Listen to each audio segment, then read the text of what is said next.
Welcome back, brothers and sisters. I am Braden. This is Langley Outdoors Academy, and thank you for stopping by.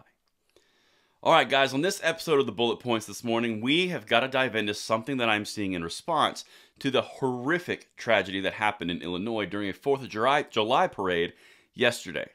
Now, I'm sure you guys are aware. If not, you're going to hear about it pretty soon. But the big thing that I want to focus on here is what actually occurred leading into this, what could have been done, and what is the actual solution to prevent these things from happening. That's what we're going to dive into, because Illinois is a perfect case in point that the highest levels of gun control will not work. You can stack it with Indiana that had red flag laws, New York that had red flag laws, California that has red flag laws. You can stack all of these things and they do not work and they do not hold up to scrutiny, and yet we keep hearing calls for them. Everything's going to be linked in the description box below. Let me know what you guys think of this in the comments field. And we are always trying to earn that subscription, so we'd love to have you in the fold so we can keep pushing forward with our rights around the Second Amendment. But let's get into this, because there's two things that I want to address.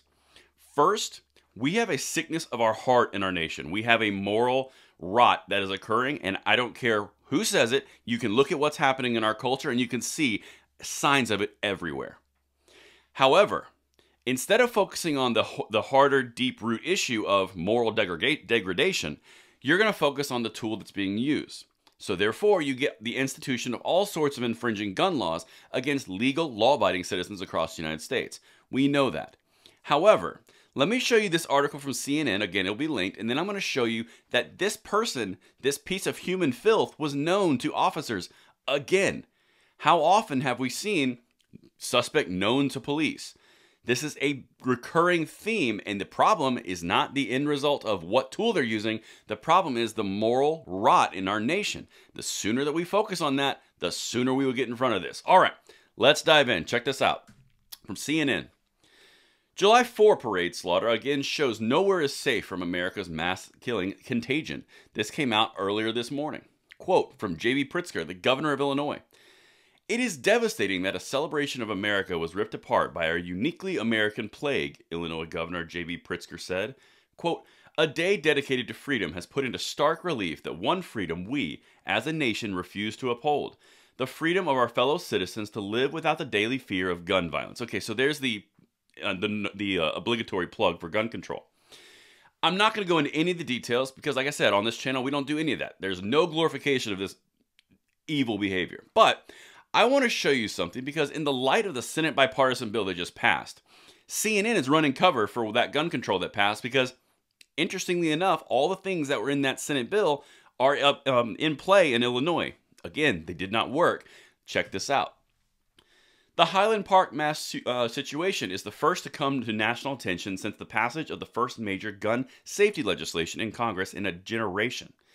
It is far too early to know whether that measure, which poured new money into mental health resources and potentially slowed the pace at which people under 21 can get guns, could have prevented this tragedy, or whether the incident will expose its limited scope. Okay, so right there, they're saying it's not gun control's fault, but if it is gun control's fault, it wasn't enough.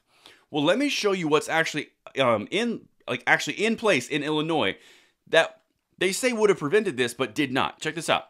In Illinois, you have FOID cards. Those are permits. Those are state-issued permits to own a firearm.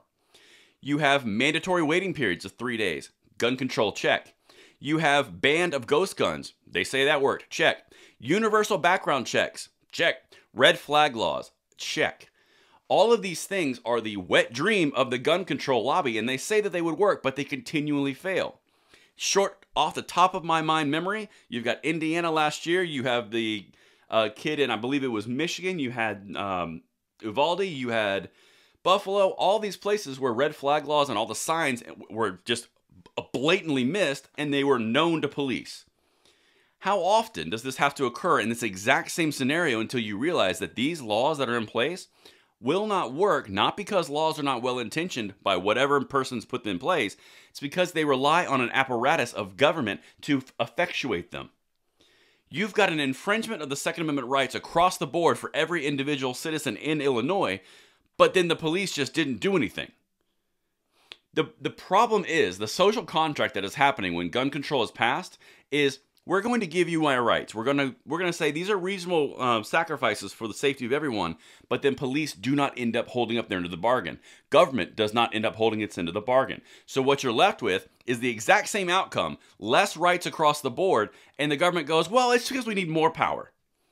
This is the underlying problem. Now, let me show you something else that was from a local Chicago news source. Highland Park shooting suspect was known to law enforcement. Again, everything is linked. I'm not going to play any of that clip because it has a lot of images and names. But the point here remains that Senate bill that just passed would have done nothing for this situation. But we still have all the money going out to states to encourage red flag laws across the nation, again, which would have failed. The 18 to 21 enhanced background check, 22. When you're talking about boyfriend loophole, wouldn't have applied. Mental health funding, declined mental health support, because this is, again, in Illinois. The more and more that we see these things, the more and more details that come out, the more and more it enforces the fact that government is not the solution. The moral rot and moral decay that we have in this nation is a tremendous underlying issue and the root of all the violence, and every single person on both sides of this debate wants this to go away. The solution is not to have a bloated government that is failing to be given more power. The problem is you have to get back to the morality that no longer exists because everyone is seeking their own truth. That's my thoughts on it. Let me know what you guys think in the comments below, and I will see you tonight at the 9 p.m. segment. I'm Braden. See you later.